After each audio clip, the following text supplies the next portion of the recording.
ரத்னவாணி சமுதாய வானொலி. ரத்னவாணி உங்க பிரச்சனைய சொல்லுங்க, தீர்வைய உடனே கேளுங்க, வெளியே வந்து குரல் கொடுங்க. இது மக்களுக்கான சேவை. அற்புத தெரிஞ்சுக்கோ, தமிழில் சொல்றோம் புரிஞ்சுக்கோ.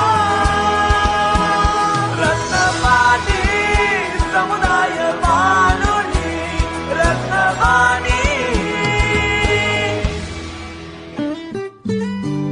ரத்னவாணி 90.8 சமுதாய வானொலி ஒலிபரப்பு கோவை ஈச்சனாரி ரத்தினம் கல்லூரி வளாகத்தில் இருந்து ஒலிபரப்பாகிறது.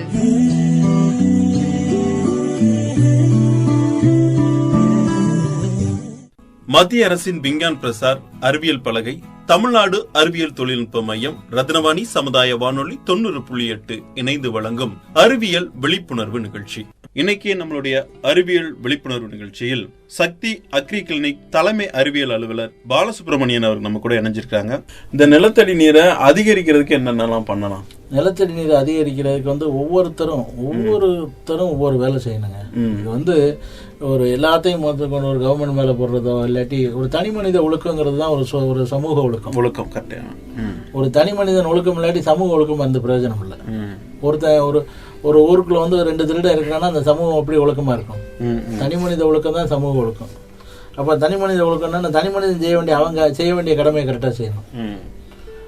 ஒரு காலனி இருக்கா, ஒரு காலனி ஃபார்ம் பண்றாங்களா, அதுல கண்டிப்பா அந்த காலனில இருந்து ஒரு குறைஞ்சபட்சம் ஒரு 100 மரங்களாவது இருக்கணும் அப்படின்னு சொல்லி அந்த 100 மரத்தை வளர்க்கணும். அந்த 100 மரம் எந்த காலத்துலயும் எலக்ட்ரிக்கல் டிஸ்டர்பன்ஸ் இல்லாம இருக்கிற மாதிரி எலக்ட்ரிக்கல் வேஸை மாத்திக்கணும். எல்லாத்தையும் நீங்க மேல உங்களுக்கு மேல வயர்ல கொண்டு போன அவசியம் இல்லை. அண்டர் கிரவுண்ட் கேபிள் சிஸ்டம் இருக்குல்ல, இதைத்தான் நான் கஜா புயல்ல சொன்னேன். ஒவ்வொரு வருஷமும் புயல்ல இப்படி சீரழியுது. புயல்ல எல்லா லைனும் கட் ஆயிருது. ஏன் இன்னும் இந்த ஊர்ல நீங்க அப்பர் கிரவுண்ட்லயே நீங்க எலக்ட்ரிக்கல் கன்வெயன்ஸ் வைக்கிறீங்க. ஒரு அண்டர் கிரவுண்ட் கன்வெயன்ஸை கொண்டு வந்துட்டீங்கன்னா எலக்ட்ரிக்கல்ல இந்த பிரச்சனை இல்ல. அதை ஏன் கொண்டு முடியாது? டெக்னாலஜியா இல்ல. இப்போ அந்த புயல் பாதிக்கிற இடத்துல எல்லாம் அந்த அண்டர் கிரவுண்ட் எலக்ட்ரிக்கல் கன்வெயன்ஸை கொண்டு வந்துட்டீங்கன்னா ஒரு வருஷம் அவ்வளவு சேதம் வருமா? பிரச்சனை இருக்கு. என்ன புயல் அடிச்சாலும் கரண்ட் சப்ளை நீங்க கொடுத்துட்டே இருக்கலாம்ல. நீங்க பவர் சப்ளை ஷட் டவுன் பண்ணணும் அவசியமே இல்லையே. இதே மாதிரிதான் இதையும் சொல்றேன். அந்த ஒரு பர்டிகுலரா ஒரு கிரீன் ஜோனை டெவலப் பண்ணீங்க. அந்த கிரீன் ஜோன்ல மரங்களை தடுக்கக்கூடிய எந்த ஒரு இது இருக்கு. ஈவன் எலக்ட்ரிக்கல் பூரா அண்டர் கிரவுண்ட்ல கொண்டு போங்க. மரங்களை நல்லா உயரமா மரங்களை வளர்க்கணும். வளர்க்கும் போது என்ன ஆகும்? ஒரு 100 மரங்கள் இருக்க இடத்துல வறண்ட காத்து வரவே செய்யாது. எப்படி நீங்க நினைச்சாலும் வறண்ட காத்து வராது. ஏன்னா வறண்ட காத்துங்கிறது என்ன? அதுல ப்ரொடியூஸ் ஆகிற கார்பன் டை ஆக்சைடு அந்த இடத்துல மிட்டிகேஷன் ஆகாம அப்படியே நின்று அது பூமிக்கு மேல நின்று கீழே இருந்து காலையில இருந்து உங்களுக்கு டெம்பரேச்சர் காலையில 6 மணில இருந்து 12 மணி வரைக்கும் temperature radiation towards the earth. 12 மணிக்கு அப்புறம் ரிஃப்ளெக்ஷன் டுவர்ட்ஸ் த ஸ்கை. எர்த்துக்கு வர டெம்பரேச்சர் ரிஃப்ளெக்ஷன் ஆகி டுவர்ட்ஸ் த ஸ்கை போய் மேல மைனஸ் லேயர் போகணும். மொத்தம் 4 லேயர் வானத்துல. ட்ரோபோஸ்பியர், டெரோஸ்பியர், அயனோஸ்பியர், எக்ஸோஸ்பியர். இந்த அயனோஸ்பியர் எக்ஸோஸ்பியர் மைனஸ் டெம்பரேச்சர். இங்க இந்த டெம்பரேச்சர் ரேடியேஷன் ஹீட் திருப்பி ரிட்டர்ன் ஆகி அங்க போகணும். அங்க போயிருச்சுன்னா அது தன்னை சமநிலைப்படுத்திக்கும். இத போக விடாம தடுக்கிறது வெஹிக்கிளோட புகையினால வர்ற கார்பன் டை ஆக்சைடு, இண்டஸ்ட்ரியல் புகையினால வர்ற கார்பன் டை ஆக்சைடு. இத அழிக்கிறதுக்கு நம்மளால முடியுமா? நான் என் வண்டியில பின்னாடி ஒண்ணு எழுதியிருக்கேன். ஒவ்வொரு மரமும் சிவமே, விஷத்தை உண்டு அமுதத்தை தருவதால். சிவன் என்ன செஞ்சார்? பார்க்கடல்ல வர்ற விஷத்தை அவர் குடிச்சிட்டு அமுதத்தை கொடுத்தாரு. அத ஒவ்வொரு மரம் செய்யுது. ஒவ்வொரு மரமும் சிவன் தான். எல்லா மரமும் கடவுள். நம்ம இந்த இந்து வழிபாட்டு முறையில மரங்களை பூரா கோயிலுக்கு பின்னாடி வச்சு எதுக்கு வைக்கிற? மரங்களை பாதுகாக்கிறது. கோயிலோட மரத்துக்கு பின்னாடி ஒரு பிள்ளையார வச்சுட்டு அந்த மரத்தை எவனும் தொட மாட்டாங்க. இது எல்லாமே இயற்கையை பாதுகாக்கிறது தான்.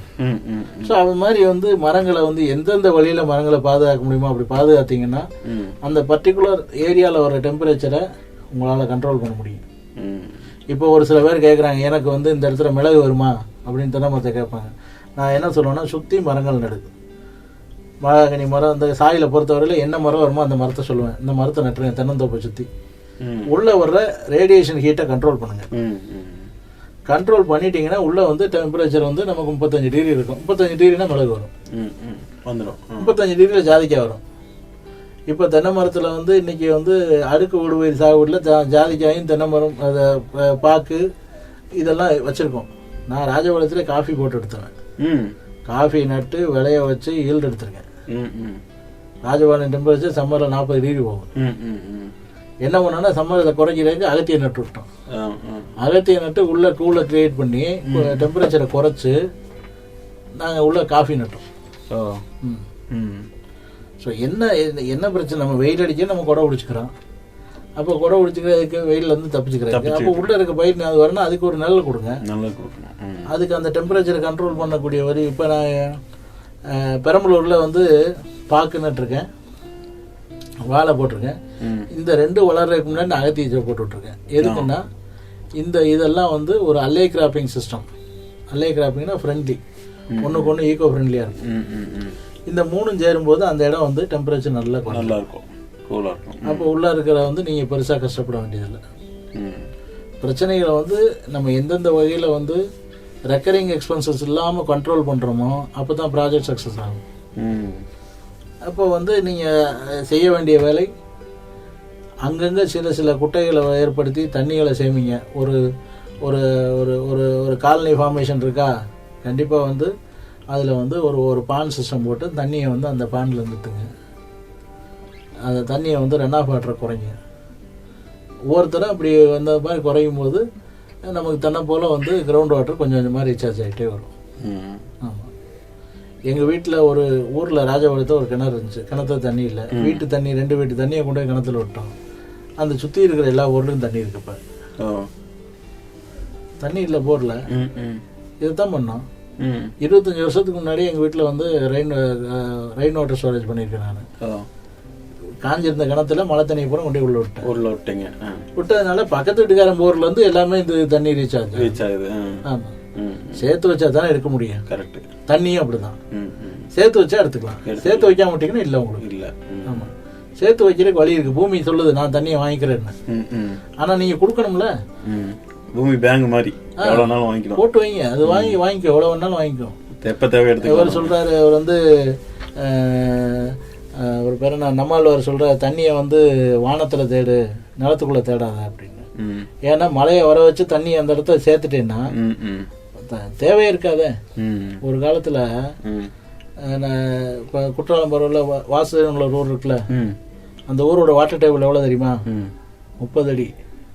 இன்னைக்கு வாட்டர் டேபிள் எவ்வளவு தெரியுமா? 200 அடி. காரணம் என்ன? அந்த இடத்துல இந்த தண்ணியை நம்ம சேர்த்து வைக்கல. மரங்களை அழிச்சிட்டோம். மழை பெய்யற மழை காஞ்சு போகுது. விளைவு 30 அடி. எனக்கு தெரிஞ்சு 25 வருஷத்துக்கு முன்னாடி 30 அடி தோண்ட முடியாது கிணறுங்க. தெரியும். உள்ளாரு முன்னாடி 100 அடி கிணறு. அவ்வளோ தண்ணி இருந்த இடத்துல இன்னைக்கு 200 அடி போர் போட வேண்டி இருக்கு. இன்னும் 5 வருஷத்துல என்ன செய்யும்? 200 அடி 600 அடி ஆகும். கடைசி வறண்டு போகும். பாலைவனம்ங்கிற ஒரு நில அமைப்பு பழைய வரலாறு காலத்திலே கிடையாது. 4 வகை நிலம் தான் நம்மளுக்கு. ஔவையார் காலத்துல 4 வகை நிலம் தான். பாலைவனத்து அடுத்து உண்டானது. முதல்ல பாலைவனமே கிடையாது. பாலைவனம் கிடையாது, எல்லாம் சோலைவனமா தான் இருந்தது. 4 வகை நிலங்கள் தான். ஔவையார் காலத்துல எழுதின பாட்டு 4 வகை நிலங்கள் தான் வரும். அப்படின்னா என்ன? அன்னைக்கு பாலைவனமே இல்லை. பாலைவனம் இப்போ இனி இதே மாதிரி நம்ம இப்படியே எனக்கு என்னன்னு இயற்கை தானே அது கேள்வியா கேட்க போகுது அப்படின்னு சொல்லி ஆடிக்கிட்டே இருந்தோம்னா சோலைவனம் எல்லாம் பாலைவனம் ஆயிரும். ஆமா, நான் இந்த ஒரு மீட்டிங்ல அப்துல் கலாம் பேசும்போது நான் எழுதி கொடுத்தது, உங்கள் வருங்கால சந்ததிக்கு நீங்கள் சேர்த்து வைப்பது பணமோ சொத்தோ இல்லை, நல்ல ஒரு சுற்றுப்புறம். அவன் வாழ்றதுக்கு ஒரு நல்ல என்வரான்மெண்ட் இருந்துச்சுன்னா அவன் பணத்தையோ பொருளையோ அவன் சம்பாதிச்சுப்பான். இன்னைக்கு தண்ணி விலைக்கு வாங்க ஆரம்பிச்சிட்டோம், நாளைக்கு காற்று விலைக்கு வாங்குவோம். ஒரே ஒரு உலகம் தான் மனுஷன் வாழ. இது வரைக்கும் எத்தனையோ நாடுகள் வானத்துல போய் ஒவ்வொரு கோள்களையும் ஆராயுது. எந்த கோள்களையும் மனுஷன் வாழக்கூடிய தகுதியே இல்லை. இது ஒண்ணுதானே வந்தாகணும். இதையும் அழிச்சிட்டு எங்க போய் வாழ போறோம்? தேவை வந்து நம்ம பத்திரமா வச்சா தான் இதுவும் நம்மகிட்ட இருக்கும். அது நம்ம சொத்தாக இருந்தாலும் சரி, நம்ம இயற்கையாக இருந்தாலும் சரி. ஸோ கிளைமேட் சேஞ்சுங்கிறதுக்கு இயற்கை சீற்றங்கள் ஒரு காரணமாக இருக்கட்டும், இருந்தாலும் அது ஒரு வருஷத்தை மாறிடுது. இந்த வருஷம் 4 வருஷத்துக்கு முன்னாடி வரலாறு காணாத மழைப்பொழிவெல்லாம் செய்தியா இருந்துச்சு. இந்த வருஷம் தான் இல்லை. அப்போ போன வருஷம் வரலாறு காணாத மழைப்பொழிவில் இருந்த தண்ணி ஒழுங்கா இருந்துச்சு. இந்த வருஷம் நமக்கு வறட்சியை பத்தி கவலை இருக்கா? இல்ல. அந்த வெவ்வேறு படிநிலைகளில் தண்ணியை வந்து சேர்த்து வைக்கிறது இன்னைக்கு ரொம்ப முக்கியமான தேவை. ஏன் வந்து இந்த தண்ணி ஸ்டோரேஜ் பண்றது கிளைமேட் சேஞ்சை கண்ட்ரோல் பண்ணும் அப்படின்னா, இப்போ உங்க தெரு வச்சுக்கோங்க, நீங்க குடியிருக்க தெரு வச்சுக்கோங்க. அந்த தெருவில் ஒரு குளம் இருந்துச்சுன்னா அந்த குளம் பாதி ஹீட்டை வாங்கிக்கும். அடிக்கிற பாதி ஹீட்டை வாங்கிக்கிடும். 6 மணிக்கு மேல அந்த ஹீட்டை பூரா வந்து அது வந்து ஒரு கோல்டு விண்டா மாத்தி விடும். உங்களுக்கு ஏசியே தேவையில்லை. அப்போ இந்த டிஃப்ரெண்ட் வாட்டர் ஸ்டோரேஜ் அது என்ன பண்ணுதுன்னா ஹீட்டை வாங்கிக்குது. அது தண்ணி இல்லாமல் இருந்துச்சுன்னா அதுவும் சேர்ந்து ஹீட்டை எமிட் பண்ணத்தானே செய்யும். அப்படிங்கும்போது கிளைமேட் சேஞ்சுங்கிறது வந்து இயற்கை சீற்றத்தில் ஒரு காரணமாக இருந்தாலும் அதை சமாளிக்கக்கூடிய தம்பு வந்து நம்மகிட்ட இருந்ததை நம்ம அழிச்சிட்டோம். விளைவு வந்து இன்னைக்கு நம்ம நிலைமை அப்படி தண்ணிக்கு கஷ்டப்பட வேண்டியதாக இருக்குது. அது மாதிரி இவங்க இன்னும் ஒரு சில பேர் இந்த வேலிக்கருவில் முள்ள கேட்பாங்க. அது வந்து காற்றுல இருக்க ஈரத்தை உறிஞ்சிருக்குது, தரையில் இருக்கிற தண்ணியெல்லாம் குடிச்சிருந்தோம். அவ்வளவும் பொய்யான விஷயம். அப்படியா? உண்மையே கிடையாது. அதோட வேர் தொகுதி வந்து அதிகபட்சம் 7 அடி. 7 அடியில் என்ன தண்ணியை குடிச்சிடும். காற்றுல இருக்க ஈரத்தை உறிஞ்சிருந்தோம். எந்த தாவரத்துக்கும் அந்த அமைப்பே கிடையாது. அது என்ன பண்ணுன்னா தன்னோட ஈரத்தை வெளியே விடாம பாதுகாத்துக்கும். அது வெளியே விடாது. அவ்வளவுதான். காற்றுல இருக்க ஈரத்தை குடிக்கக்கூடிய தன்மை எந்த தாவரங்களுக்கும் இல்லை. அப்ப அதெல்லாம் பொய்யெல்லாம் தகவல் தான். அதுக்கு வந்து அறிவியல் ரீதியமாக அது இப்போ ஒரு விஷயத்த சொல்கிறாங்கன்னா அதை சொல்கிறதுக்கு வந்து ஃபாரஸ்ட் டிபார்ட்மெண்ட் இருக்குது, ஃபாரஸ்ட் காலேஜ் இருக்குது, அதில் அத்தனை சயின்டிஸ்ட் இருக்காங்க. யாருக்கிட்டே கேட்டாங்களா அதை சொல்கிறதுக்கு முன்னாடி? அவங்கள்ட்ட இஷ்டத்துக்கு அவங்க வந்தவங்க தான் சொல்லிட்டாங்க. இந்த யூடியூப்லேயும் வாட்ஸ்அப்லேயும் எவன் என்ன சொல்கிறானோ அதை எல்லோரும் நம்பிக்கிட்டு அதை எல்லாரும் பரப்பிட்டானுங்க. ஒவ்வொருத்தனும் அறுவாலை திட்ட போய் வெட்டுறேன்னானுங்க. எதுக்கு வெட்டணும்? எந்த தாவரங்களும் பூமிக்கு எதிரானது இல்லை. பூமிக்கு எதிரான ஒரே ஒரு உயிரின மனுஷன்தான். எந்த தாவரங்களும் பூமிக்கு எதிரானது இல்லை. ஏன்னா தாவரம்ங்கிற பேரே நம்ம வச்சதானே. தாவரம் வரம் அது கொடுக்கும். அது வரம் கொடுக்கும். ஒரு கடவுள் எப்படி அந்த மண்ணுக்கு எதிரான இருப்பார்? தருக்கல்னு வந்து பேர் வச்சிருக்கோம். ஏன்? தருது. அதனால தருக்கல்னு பேர் வச்சிருக்கோம். மரங்களுக்கு தருக்கல்னு பேர் வச்சோம். நெல் தருது, கிளைமேட்டை கண்ட்ரோல் பண்ணுது, இலையை கொடுக்குது, மண்ணை திருப்பி வளப்படுத்த, உதிர்ந்த இலை பூரா மண்ணை வளப்படுத்துறதுக்கு அது கொடுத்துக்கிட்டே இருக்குது. அதுதான் தருக்கல்னு பேர் வச்சோம். இப்படி வந்து எதெல்லாம் செக்யூரிட்டிஸோ அந்த செக்யூரிட்டிஸை பூரா அழிச்சிட்டு கிளைமேட் சேஞ்சுங்கிற ஒரே இடத்த வந்து நின்றுட்டா எப்படி நம்மளால சமாளிக்க முடியாது. ஏன்னா பூமிங்கிறது ஒரு உயிர்கோளம். உயிர்கோளத்தை எல்லா நேரமும் ஒன்று நீங்கள் நினச்ச மாதிரிலாம் கோடு ஓட்ட மாதிரிலாம் வராது. ஒரு நாள் நல்லா இருக்கு, இன்னொரு நாள் வேணாமா. நீங்களே எடுத்துக்கோங்க. ஒரு நாள் குடிச்ச தண்ணி நீங்கள் மறுநாள் குடிக்க மாட்டீங்க. நேற்று வந்து கொஞ்சம் ஒரு 3 லிட்டர் தண்ணியை விட 4 லிட்டர் தண்ணி குடிச்சிடலாம். இன்னைக்கு நீங்கள் 4 லிட்டர் தண்ணி குடிக்கணும் அவசியம் இல்லை. உங்களுக்கு என்ன தேவையோ உங்களுக்கு தோணும் அப்போ குடிச்சுக்குவீங்க.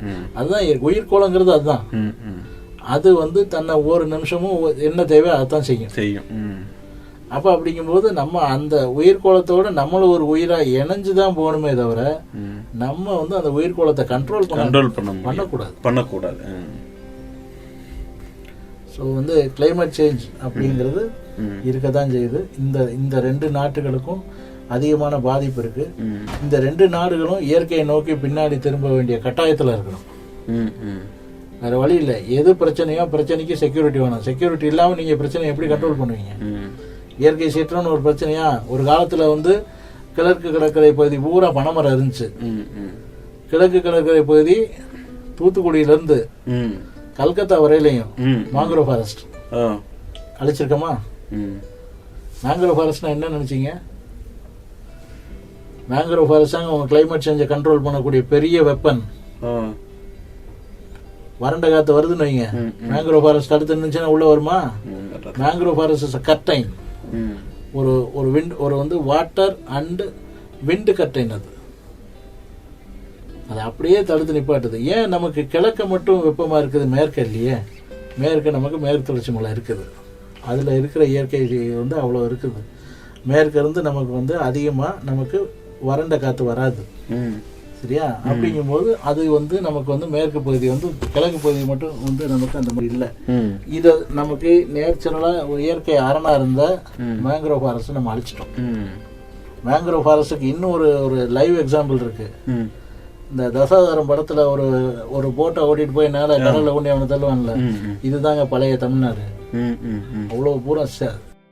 இப்ப நம்ம சக்தி அக்ரி கிளினிக் தலைமை அறிவியல் அலுவலர் பாலசுப்ரமணியன் அவர்களின் கலந்துரையாடலை நேயர்கள் அதை கேட்டு பயனடைஞ்சிருப்பீங்க. நிகழ்ச்சி பற்றிய கருத்துக்களை 75 50 31 24 44 இந்த வாட்ஸ்அப் நம்பருக்கு உங்களோட கருத்துக்களை அனுப்புங்க. மீண்டும் மற்றொரு நிகழ்ச்சியில் சந்திப்போம். வாழ்க வளமுடன். நன்றி, வணக்கம். ரத்னவாணி சமுதாய வானொலி. ரத்னவாணி உங்க பிரச்சனைய சொல்லுங்க, தீர்வைய உடனே கேளுங்க, வெளியே வந்து குரல் கொடுங்க. இது மக்களுக்கான சேவை. அற்புத அம்சம் தெரிஞ்சுக்கோ, கோவை தமிழில் சொல்றோம் புரிஞ்சுக்கோ. ரத்னவாணி சமுதாய வானொலி. ரத்னவாணி. ரத்னவாணி 90.8 சமுதாய வானொலி ஒலிபரப்பு கோவை ஈச்சனாரி ரத்தினம் கல்லூரி வளாகத்தில் இருந்து ஒலிபரப்பாகிறது.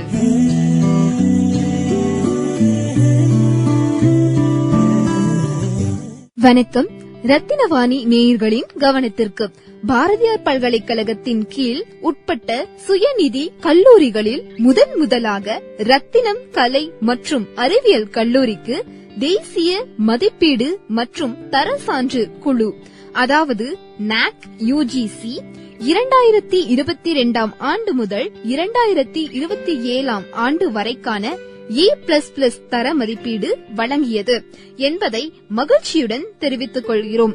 அதேபோல் ரத்தினம் டெக்னிக்கல் கேம்பஸ் என்னும் ரத்தினம் பொறியியல் கல்லூரிக்கு தமிழகத்தில் முதல் முறையாக தேசிய மதிப்பீடு மற்றும் தர சான்று குழு, அதாவது NAAC UGC-யால் முதல் தவணையில் A+ தர சான்றிதழ் வழங்கப்பட்டது என்பதையும் பெருமிதத்துடன் தெரிவித்துக் கொள்கிறோம். இதைத் தொடர்ந்து தமிழகம், பிற மாநிலங்கள் மற்றும் வெளிநாட்டு மாணவர்களுக்கு ரத்தினம் கல்வி குழுமத்தின் பாடத்திட்டங்களில் கல்வியின் புதுமையான சிறப்பம்சங்கள், கல்வி தொடர்பான தொழில் அறிவு திறன்கள், மாணவர்களின் அறிவு முன்னேற்றங்களுக்கு கல்விசார் மன்றங்கள், படித்த மாணவர்களின் சிறப்புகள், புதுமையான கல்வி முறைகள் ஆகியவற்றை தேசிய அளவில் தரமாக வழங்கி வருவதற்கான அங்கீகார தர சான்றிதழாகும். இந்த வெற்றி பயணத்தில் ரத்தினம் கல்வி குழுமத்துடன் இணைந்து பயணிக்கும் ரத்தினவாணி நேயர்களுக்கும் நல விரும்பிகளுக்கும் எங்களுடைய நன்றிகளும் வாழ்த்துக்களும். பகிர்ந்து கொள்வோம், இணைந்திருப்போம். ரத்தினவாணி 90.8 சமுதாய வானொலி.